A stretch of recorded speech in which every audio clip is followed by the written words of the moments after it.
അപ്പോൾ ഇന്ന് നമ്മൾ എടുത്തിട്ടുള്ളത് ബ്ലൗസ് പീസിന്റെ ഒരു ചെറിയ പീസ് തുണിയാണ്. ഈ തുണിയുടെ ബാക്കിലായിട്ട് നമ്മൾ പേപ്പർ ക്യാൻവാസ് അറ്റാച്ച് ചെയ്ത് കൊടുത്തിട്ടുണ്ട്. അത് കൂടാതെ നമ്മൾ ലൈനിങ്ങിനായിട്ട് നോൺ വൺ ഫാബ്രിക് ആണ് എടുത്തിട്ടുള്ളത്.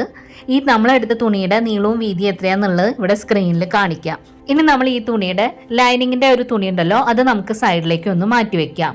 ഇനി ഈ ഒരു പീസ് തുണി നമുക്ക് ഇതുപോലെ രണ്ടായിട്ട് മടക്കണം. മടക്കിയിട്ട് ഇതിൻ്റെ ഒരു സൈഡിൽ നിന്ന് നമ്മൾ തുറന്ന വശത്തു നിന്നായിട്ട് ഒരു സൈഡിൽ നമ്മളിതാ ചെറുതായ ഒരു കർവ് ഷേപ്പ് മാർക്ക് ചെയ്ത് കൊടുക്കാം. ഇതാ ഇതുപോലെ.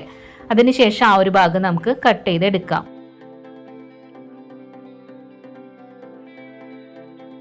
അപ്പോൾ ഇവിടെ നമ്മളിതാ കട്ട് ചെയ്ത് എടുത്തിട്ടുണ്ട്. ഇനി ഈ ഒരു പീസ് തുണി നമുക്ക് സൈഡിലേക്ക് ഒന്ന് മാറ്റി വെച്ചിട്ട് നമ്മൾ ലൈനിങ്ങിനായിട്ട് എടുത്ത തുണി ഉണ്ടല്ലോ, അതാണ് എടുത്തിട്ടുള്ളത്.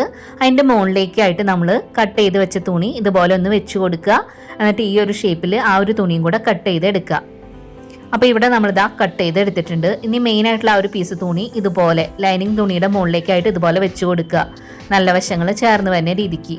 അതിനുശേഷം ഇതിൻ്റെ താഴത്തെ ഭാഗത്തായിട്ട് നമ്മളിതാ ഒരു 3.5 ഇഞ്ച് മാർക്ക് ചെയ്ത് കൊടുത്തിട്ടുണ്ട്. ഇനി നമ്മൾ 3.5 ഇഞ്ച് ഓപ്പൺ സൈഡായിട്ട് വെച്ചിട്ട് ബാക്കിയുള്ള ഭാഗത്തൂടെ അരികിലൂടെ സ്റ്റിച്ച് ചെയ്തെടുക്കാം ഈ ഒരു ഷേപ്പിൽ. അപ്പോൾ ഇവിടെ ദാ സ്റ്റിച്ച് ചെയ്ത് കൊണ്ടുവന്നിട്ടുണ്ട്. ഇനി ഓപ്പൺ ആയിട്ടുള്ള ഒരു ഭാഗം ഉണ്ടല്ലോ, അതിലൂടെ ഈ തുണി നമുക്ക് നല്ല വശത്തേക്കായിട്ട് ഇട്ട് കൊടുക്കാം. അപ്പോൾ ഇവിടെ ഇതാ നല്ല ഭാഗത്തേക്കായിട്ട് ഇട്ട് കൊടുത്തിട്ടുണ്ട്. ഇനി നമ്മൾ ഓപ്പൺ ആയിട്ട് വെച്ച ഭാഗം ഇതുപോലെ ഒന്ന് ഉള്ളിലേക്ക് മടക്കിയിട്ട് മുകളിലൂടെ സ്റ്റിച്ച് ചെയ്തെടുക്കാം. അപ്പോൾ ആ ഒരു രീതിക്ക് നമ്മളിതാ അതിൻ്റെ ഫുള്ളായിട്ട് തന്നെ അരികിലൂടെ സ്റ്റിച്ച് ചെയ്ത് എടുത്തിട്ടുണ്ട് കേട്ടോ. ഇനി ഇതിന്റെ ബാക്ക് വശം ഫ്രണ്ടിലേക്ക് എന്ന രീതിയിൽ ഇട്ട് കൊടുത്തിട്ട് താഴത്തെ ഭാഗത ഇതുപോലെ ഒന്ന് ഉള്ളിലേക്ക് മടക്കുക. അതിനുശേഷം മുകളിലെ ഭാഗവും ഒന്ന് മടക്കി കൊടുക്കുക. ഇതുപോലെയാണ് നമുക്ക് വേണ്ടത്. ഇനി താഴത്തെ ഭാഗം നമ്മൾ മാർക്ക് ചെയ്യുന്ന രീതിക്ക് രണ്ട് സൈഡ് ഒന്ന് സ്റ്റിച്ച് ചെയ്ത് എടുക്കാം. അപ്പോൾ ഇവിടെ നമ്മൾ സ്റ്റിച്ച് ചെയ്ത് എടുത്തിട്ടുണ്ട്. ഇതുപോലെ പേഴ്സ് റെഡി ആയിട്ടുണ്ട് കേട്ടോ. ഇനി ഇതിന്റെ മുകളിൽ ആ ഒരു ഭാഗം ഉണ്ടല്ലോ, അവിടെ നമുക്ക് ഇതുപോലെ ഒരു ലേസ് ഒന്ന് വെച്ച് കൊടുക്കണം. അപ്പോൾ നമ്മൾ ഇതാ ഗോൾഡൻ കളർ ലേസ് എടുത്തിട്ട് ഇതിന്റെ അരികിലൂടെ ആയിട്ടൊന്ന് സ്റ്റിച്ച് ചെയ്ത് എടുക്കാം. അപ്പോൾ ഇവിടെ നമ്മളിതാ ഇതിൽ ലേസ് ഒക്കെ സ്റ്റിച്ച് ചെയ്ത് എടുത്തിട്ടുണ്ട്. അപ്പോൾ ഇതാ ഈ ഒരു രീതിക്കാണ് കേട്ടോ നമ്മുടെ പേഴ്സ് ഇരിക്കുന്നത്. അതിനുശേഷം വീഡിയോയിൽ കാണുന്ന പോലെ ഈ ഒരു രീതിക്ക് വെച്ചിട്ട് ഇതുപോലെ രണ്ടായിട്ട് മടക്കുക. അതിനുശേഷം ഇതിന്റെ ഉൾഭാഗത്ത് സെന്റർ ഭാഗം ഒന്ന് മാർക്ക് ചെയ്യുക. ഇനി നമ്മൾ സെന്റർ മാർക്ക് ചെയ്ത ഒരു ഭാഗം ഇതുപോലെ ഫ്രണ്ടിലേക്കായിട്ടൊന്ന് മടക്കുക.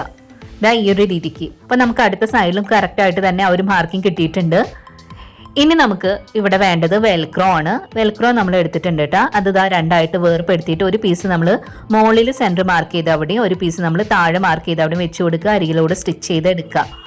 അപ്പോൾ ഇവിടെ ഇതാ സ്റ്റിച്ച് ചെയ്ത് കൊണ്ടുവന്നിട്ടുണ്ട്. നമ്മുടെ പേഴ്സ് ഇവിടെ റെഡി ആയിട്ടുണ്ട്. വെറും വേസ്റ്റ് ആയിട്ടുണ്ടായിരുന്ന ചെറിയൊരു പീസ് തുണി കൊണ്ടാണ് ഇത്രയും നല്ല ഭംഗിയായിട്ടുള്ള ഒരു പേഴ്സ് നമ്മൾ ഉണ്ടാക്കി കാണിച്ചത്, അതും വളരെ എളുപ്പത്തിൽ. പിന്നെ ഈ വീഡിയോ നിങ്ങൾ കണ്ടുകൊണ്ടിരിക്കുമ്പോൾ തന്നെ ഒന്ന് മറക്കാതെ ഒന്ന് ലൈക്ക് ചെയ്യണം കേട്ടോ. ഈ വീഡിയോ നിങ്ങൾക്ക് ഇഷ്ടപ്പെടുകയാണെന്നുണ്ടെങ്കിൽ നിങ്ങൾ ഫ്രണ്ട്സിനൊക്കെ ഒന്ന് ഷെയർ ചെയ്ത് കൊടുക്കുക. നമ്മുടെ ചാനൽ ആദ്യമായിട്ട് കാണുന്നവരുണ്ടെങ്കിൽ പ്ലീസ് ഒന്ന് സബ്സ്ക്രൈബ് ചെയ്ത് സപ്പോർട്ട് ചെയ്യണേ. അടുത്ത ദിവസം നല്ല വീഡിയോ ആയിട്ട് വരാം. Thanks for watching.